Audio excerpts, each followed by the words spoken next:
Kisah usang tikus-tikus berdasi yang suka ingkar janji lalu sembunyi. Kami ingin para koruptor ditembak mati.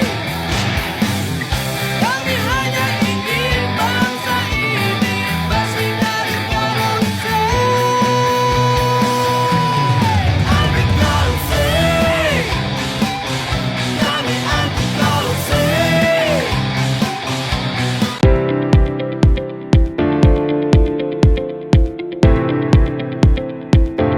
Assalamualaikum warahmatullahi wabarakatuh.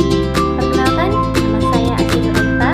NIM saya 8622510077. Saya dari Prodi PGSD kelas RA1. Baik, saya akan menjelaskan tentang kerjasama internasional pencegahan anti korupsi.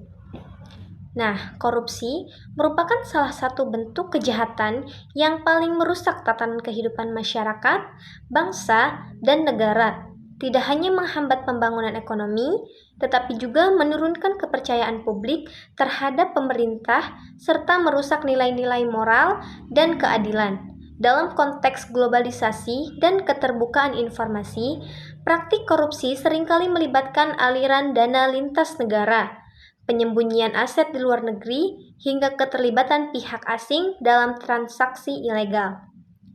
Baik, korupsi juga atau rasuah merupakan sebuah tindakan oleh pejabat publik, baik polisi maupun pegawai negeri. Nah, serta pihak lain yang terlibat dalam tindakan yang secara tidak wajar dan tidak legal menyalahgunakan kepercayaan publik yang dikuasakan kepada mereka atau untuk mendapatkan keuntungan sepihak.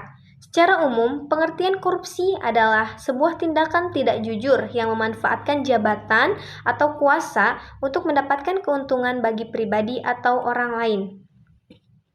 Kata korupsi berasal dari bahasa Latin corruptio atau corruptus yang bermakna busuk, rusak, menggoyahkan, memutarbalik, dan menyogok. Secara harfiah, korupsi adalah kebusukan, keburukan, kebejatan, ketidakjujuran, dapat disuap, tidak bermoral, dan penyimpangan dari kesucian.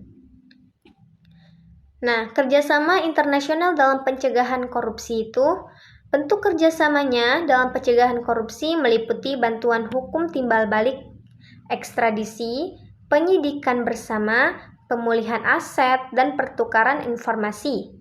Kerjasama ini diwujudkan melalui instrumen seperti konversi PBB, melawan korupsi atau UNCARJ, dan dilakukan oleh organisasi seperti PBB, Bank Dunia, serta lembaga non-pemerintah seperti Transparency International. Oke, dampak korupsi terhadap pembangunan. Korupsi merujuk pada penyalahgunaan kekuasaan atau posisi untuk memperoleh keuntungan pribadi secara tidak adil. Korupsi juga dapat melibatkan berbagai tingkatan, mulai dari tingkat pemerintahan hingga bisnis dan masyarakat sipil.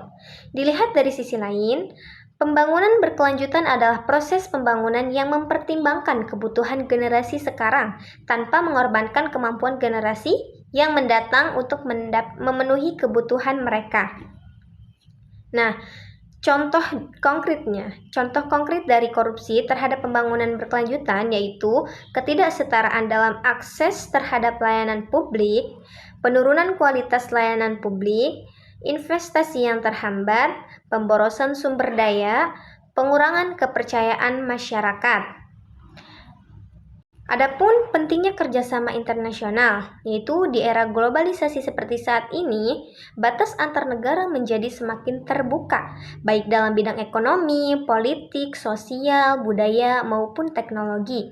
Negara-negara di dunia saling bergantung satu sama lain dalam memenuhi kebutuhan sumber daya, perdagangan, keamanan, hingga pembangunan manusia. Kondisi inilah yang melahirkan kerjasama internasional. Kerjasama internasional dapat diartikan sebagai suatu hubungan yang terjalin antara dua negara atau lebih untuk mencapai kepentingan bersama dalam berbagai bidang kehidupan. Menurut United Nations, atau yang disebut PBB, kerjasama internasional adalah usaha bersama antara negara untuk menyelesaikan masalah yang bersifat lintas batas dan untuk mencapai tujuan pembangunan yang berkelanjutan bagi seluruh umat manusia.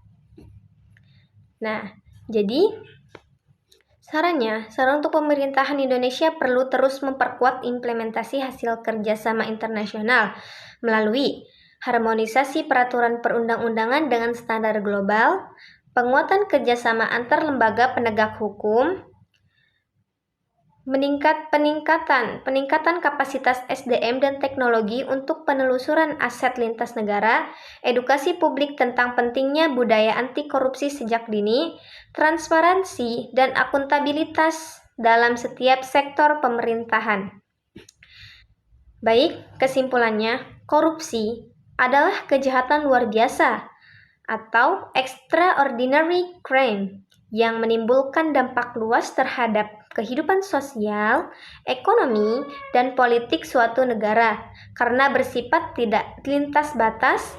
Penanganannya harus dilakukan melalui kerjasama internasional yang komprehensif, UNCAC, dan berbagai forum regional seperti ASEAN dan G20 telah menjadi fondasi penting dalam membangun solidaritas global melalui korupsi. Indonesia sebagai negara berkembang telah menunjukkan komitmen kuat dalam kerjasama ini, baik melalui kebijakan nasional maupun partisipasi aktif dalam perjanjian internasional. Baik, cukup sekian dari saya, kurang dan lebihnya mohon maaf. Wassalamualaikum warahmatullahi wabarakatuh.